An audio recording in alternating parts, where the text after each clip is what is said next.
Bapak Ibu, saudara-saudari terkasih, salam dalam kerahiman Tuhan. Yakinlah bahwa Yesus sangat mencintai saya, Anda dan kita semua. Sejak pandemi COVID-19 ini, banyak perubahan terjadi dalam berbagai aspek hidup kita. Salah satunya adalah dalam peribadatan kita. Kini kita telah mengenal, lalu juga mengalami yang namanya dengan misa live streaming, misa online. Hal ini kita lakukan bahkan sampai saat ini oleh sebagian umat lantaran perjumpaan langsung memang cukup berbahaya dalam menyebarkan virus corona ini. Nah, kita telah menjalani misa online ini dalam sekian waktu. Namun tidak dapat dipungkiri bahwa masih ada juga saudara-saudari kita yang belum nyaman dan bahkan menolak adanya misa online ini. Ada berbagai alasan yang mereka kemukakan untuk tidak mengakui keabsahan dari misa online ini. Mereka meyakini Tuhan tidak hadir dalam perayaan misa online karena mereka hanya mengikuti secara online dan bukan secara real, secara langsung. Mereka merasa bahwa Tuhan hanya hadir dalam diri mereka kalau mereka mengikuti misa secara langsung, misa offline. Nah, atas hal ini saya menawarkan satu kisah mujizat Ekaristi kepada kita sekalian. Kisah mujizat Ekaristi ini berkaitan dengan Santa Clara dari Assisi yang mengalami mujizat Ekaristi ini. Kisah ini bisa kita percayai lantaran kisah ini tertulis dalam biografi resmi Santa Clara dari Assisi yang dituliskan oleh Thomas Celano. Demikian kisahnya. Santa Clara dari Assisi adalah seorang pengikut Santo Fransiskus Assisi.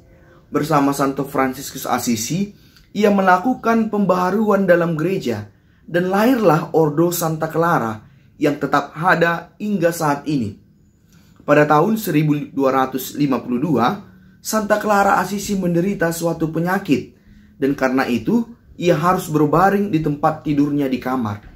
Dan meskipun dia menderita sakit, dalam hatinya selalu muncul kerinduan akan Kristus.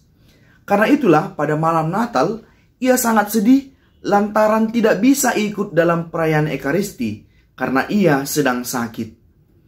Saat para suster pergi ke ruang doa untuk memulai ibadat dan perayaan Ekaristi malam Natal, ia hanya bisa tinggal di kamar. Dalam kesedihannya dia berdoa, "Tuhan Allah, lihatlah saya di sini. Di tempat ini saya sendirian."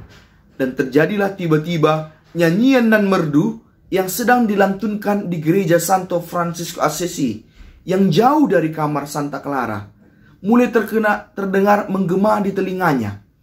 Santa Clara mendengar para saudara Dina menyanyikan mazmur-mazmur dengan hati gembira dan ia mengikuti nyanyian yang dinyanyikan oleh para penyanyi. Bahkan dia dapat mendengar bunyi-bunyi alat musiknya. Hal ini merupakan suatu keajaiban karena seperti tadi, tempat berlangsungnya perayaan Ekaristi itu berada jauh, tidak berdekatan dengan tempat Santa Clara saat sedang berbaring sakit. Hanya dengan kehendak ilahilah, maka secara ajaib Santa Clara bisa mendengar dan bahkan mengikuti perayaan Ekaristi itu. Bahkan, keajaiban yang lebih mengagumkan dituliskan ialah bahwa Santa Clara juga dapat melihat palungan Yesus. Dan besoknya, saat para suster datang ke kamarnya menjenguk dia, Santa Clara berkata, "Terpujilah Yesus Kristus yang tidak menelantarkan saya kendati saya sendirian. Berkat pengantaran Tuhan kita, pada kenyataannya saya telah mendengarkan dan mengikuti seluruh misa yang tadi malam dirayakan di gereja Santo Fransiskus." Kisah ini sungguh diakui oleh gereja, dan karena itulah gereja pada 14 Februari 1958 sudah menjadikan Santa Clara dari Assisi sebagai pelindung televisi. Ini sangat menarik karena walaupun Santa Clara tidak mengenal televisi yang belum muncul pada zamannya, namun justru ia diangkat menjadi pelindung televisi. Hal ini terjadi karena Santa Clara mengalami penglihatan tadi, suatu mujizat yang ada kemiripannya dengan televisi pada saat ini. Karena dengan televisi, kita bisa melihat sesuatu yang jauh dari kita.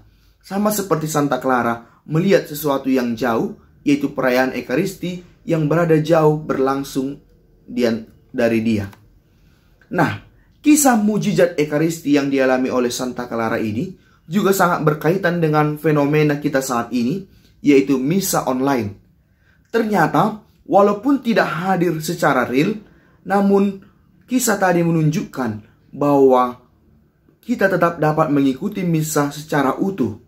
Dapat mengikuti misa seperti Santa Clara yang tidak hadir secara real di gereja Santo Fransiskus itu, melainkan dia berada di kamarnya karena sakit.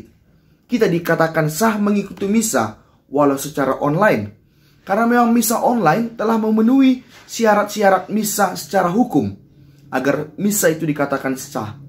Syarat-syarat misa secara hukum ialah bahwa misa itu dipimpin oleh imam yang tertahbis secara sah. Lalu misa itu menggunakan anggur dan roti yang menjadi materi sakramen, serta adanya 2 syukur agung sebagai forma Ekaristi. Dalam misa online, syarat-syarat ini telah kita penuhi. Hanya saja memang yang membedakan misa langsung, misa offline dengan misa online ialah dimensi persekutuan, di mana kita pesertanya tidak bisa hadir secara real, secara fisik. Namun hal ini tidak mengatakan bahwa misa online yang kita ikuti tidak sah. Ingat pula bahwa misa online terjadi dan kita lakukan hanya karena situasi darurat seperti saat pandemi COVID berlangsung. Ini memang tidak normal. Misa online adalah sah dalam situasi darurat. Karena itu, ketika misa offline sudah berlangsung karena pandemi semakin mereda, kita sudah semestinya diwajibkan untuk hadir secara real dalam perayaan Ekaristi, tentu dengan mengingat protokol kesehatan yang memadai. Demikianlah katekesi kita kali ini. Semoga hal ini membantu kita untuk menghayati misa online, terutama bagi saudara-saudari yang karena situasi masih harus melaksanakan misa online. Jangan sepele dengan misa online. Misa online merupakan cara yang sah dan nyata untuk merasakan Kristus yang hadir dalam diri Anda. Yesus, Engkau andalanku, Pace Ebene.